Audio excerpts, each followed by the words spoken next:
ఆనాడు బ్రహ్మని అడిగింది, రాజకీయాలు మనకు అవసరమా? గౌరవంగా బతికే కుటుంబం ఈరోజు చూడండి, పెద్దయిన జైల్లో ఉన్నారు. ఈజ్ ఇట్ వర్త్ ఇట్ అని అడిగింది. కానీ మీరు మాకు అండగా నిలబడారే. అదేవిధంగా హైదరాబాద్లో ఆ స్టేడియంలో సుమారుగా 45,000 మంది వచ్చి గ్రాటిట్యూడ్ కాన్సర్ట్ నిర్వహించారే, అది మాకు కొండంత ధైర్యం ఇచ్చింది. ఈ రోజు నేను ఈ వేదిక మీద నుంచున్నానంటే మీరు నాకు అండగా నిలబడారు కనుకనే నేను ఇక్కడ నుంచోకెళ్ళినాను.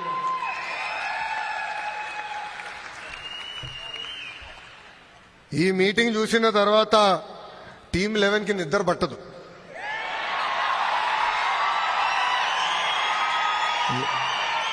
తెలుగువారి ఆత్మగౌరవాన్ని ప్రపంచానికి పరిచయం చేసిన 3 అక్షరాలు ఏంటి?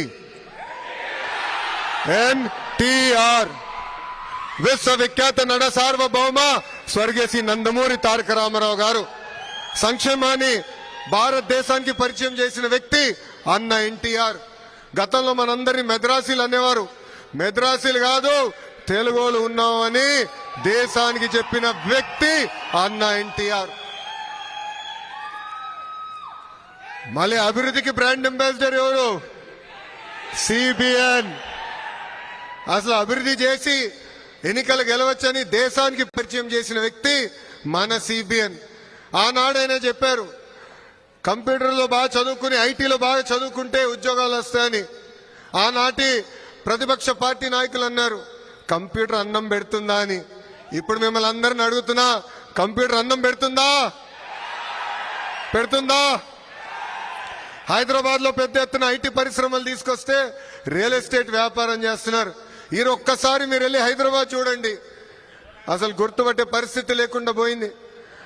గతంలో ఐటీ రంగంలో హైదరాబాద్ గురించి ఎవరు మాట్లాడేవారు కాదు.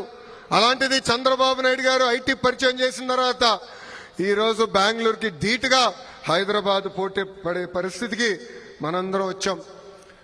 చంద్రబాబు నాయుడు గారి వయసు 75 సంవత్సరాలు, కానీ 25 సంవత్సరాలు కుర్రోడ్లాగా పరిగెడతాడు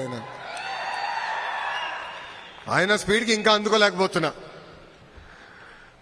కానీ ఏదో ఒక రోజు ఆయన స్పీడ్ దరిదాపులో వస్తానని నేను భావిస్తున్నా. గతంలో ఐటీ, ఇప్పుడు క్వాంటమ్. అంటే ఆయన ఎప్పుడు 10 నుంచి 15 సంవత్సరాలు ముందు చూపున్న నాయకుడు. అది వాస్తవంగా చెప్పాలంటే తెలుగు జాతికే ఒక అదృష్టం.